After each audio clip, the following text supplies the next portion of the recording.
What's up, everybody? Welcome back. Thank you so much for taking the time to hang out. Today I want to share with you 5 reasons why I really like the Snoppa Atom. Let's go.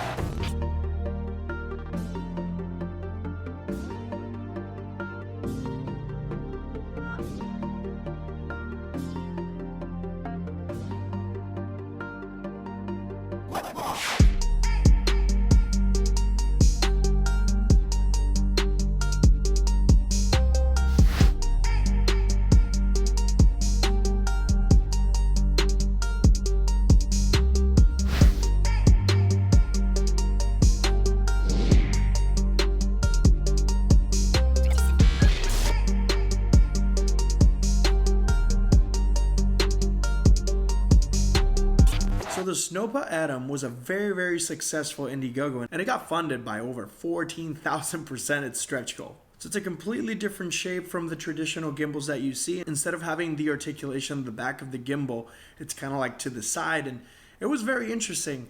At first when I saw it, I was like, oh my god, this gimbal does it all. So it has a bunch of different features. But at the end of the day, this gimbal is meant to stabilize your footage. So you know me, and before we start with the 5 reasons why I like this gimbal, I want to put it to the test with one of the best gimbals in the biz, the DJI Osmo Mobile 2.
The Snoppa Atom is sitting right now at about $149, and you can actually pick up a couple different bundles that come with extra accessories for your filmmaking needs. But at $149, pretty much on par with most gimbals in the industry, running from $100 all the way up to $200. So that's pretty good that it's $150 considering all it can do. The Snoppa Atom also has a very robust app that allows you to record in 4K 60, perform time lapses, motion time lapse, tracking, and it allows you to customize some of its buttons so you can make your filmmaking a little bit easier and a little bit more your style. You'll have your traditional joystick, your mode button, and then of course you have a shutter button in the front.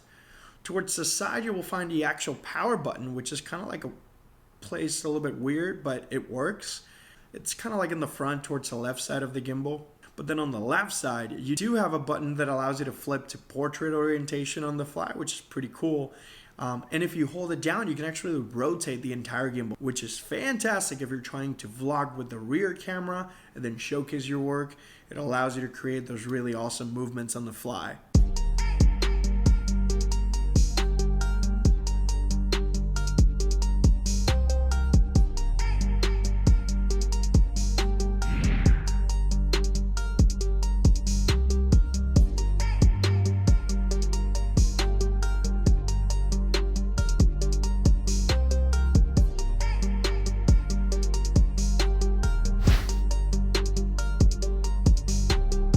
Reason number one, it's foldable design. The Snoppa Atom has a very interesting design, and the actual arm doesn't really extend towards the back of the smartphone like other gimbals do. This one is actually going towards the right side, and it's very interesting because this opens up the possibility of performing different movesets for traditional shots or maybe new shots. Now, this design allows you to pretty much put your phone anywhere you want in that grip, so to speak. I definitely recommend some balancing before turning on the Snoppa, but I kind of dig it. I kind of like the fact that the phone is sitting there, is not being held hostage by kind of like that right motor, and you can pretty much position your phone freely, which opens up the possibility for accessories and attachments.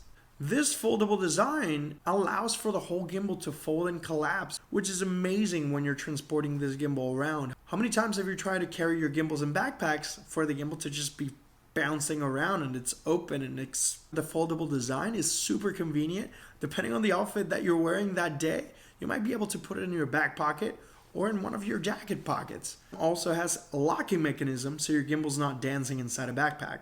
And I find this very, very useful if you're just throwing it in a backpack, you're running and gunning, just pretty much lock all the different joints, put it in the little bag, and keep going.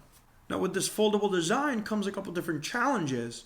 Definitely something to consider if you're thinking of picking one up. It's just that when you're holding your gimbal like you would hold any other gimbal and you press the trigger to lock for any jib shots or any reveal shots, the gimbal tends to just simply tilt down and up because the articulation is just simply not like every other gimbal. So it's a little strange to perform the little jib reveal shots or a little crane shot without moving the phone.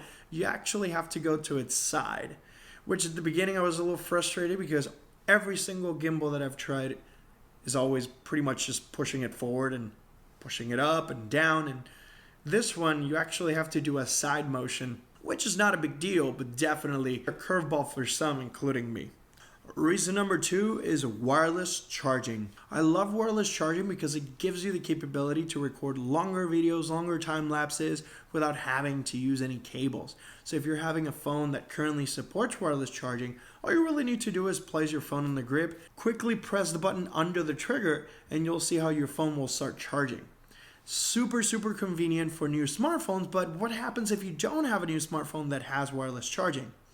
Well, the cool thing about this gimbal is that it does have a USB-C right on the grip where you can just simply go from USB-C to USB-C for Android devices or even lightning cable. So whether you have a recent smartphone device that does have the capability of wireless charge or you're rocking a previous generation phone that does not, you'll still be able to power your device. Just wireless charging happens to be so convenient. This leads me to reason number 3. 24 hours of battery life. Jesus. So the Snoppa Atom is advertising 24 hours of battery life. The performance may vary based on the mode that you're using, but the fact that this battery can pretty much last that long is incredible. So think about it. You could charge your phone while you're filming for a long, long time, and you can even pretty much plug in a battery to the gimbal while the gimbal is charging your phone.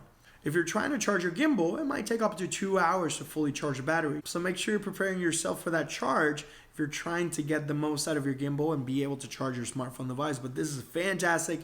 24 hours of battery life. I feel this is one of the longest running times on gimbals that I've seen. Let me know in the comment section down below if you know of a smartphone gimbal that can do more than 24 hours, because I want to know. Reason number 4. But right next to that USB-C port, there's a 3.5 millimeter jack. The beautiful thing about this is that you can go from your smartphone to that jack, and then that jack connects to another 3.5 millimeter jack by the grip. So you can have a microphone connected to the grip, and there's already a wiring system that goes straight to the phone, so you can avoid wires and weird things going on in your phone. So you can actually get a very minimalistic microphone, just plug it in by the 3.5 millimeter headphone jack, and it will go all the way to the phone at the top. On some devices you might need an adapter, but you should be able to do that no problem through the 3.5 millimeter headphone jack. I just feel I need to mention this because how many times in this channel we've tried to come up with a vlogging rig that has a microphone and it becomes a mess at times. So I do appreciate that Snoppa is trying to come up with solutions to incorporate microphones all through the gimbal.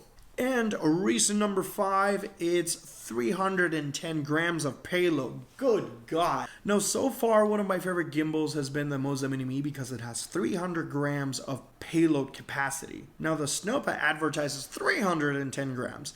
I actually put it to the test, and there's a slight caveat, able to support it. You definitely want to make sure you're playing with your phone's placement in the grip if you're going to be using any lenses like the Moment lenses or any Sandmark lenses, or different accessories overall. Beautiful thing about this is that due to the foldable design, your phone's not limited to being in a specific position amongst the grip, so you can just slide it to the right, slide it to the left, which is super useful. So 310 grams. A couple things to consider: beware of bulky cases. I had a hard time with different smartphones because I feel the grip was designed mostly with just the bare phone, not accounting for the cases. And as you can see in this clip, it's like right there at the very edge. Just depending on the phone that you have, keep in mind, be careful, don't risk it. But I want to know what you think. Let me know your thoughts in the comment section down below. If you have any questions, suggestions, drop them down there so we can continue to grow and create relevant content for you. Once again, thank you so much for sharing your time with me. I'll catch you on the next one.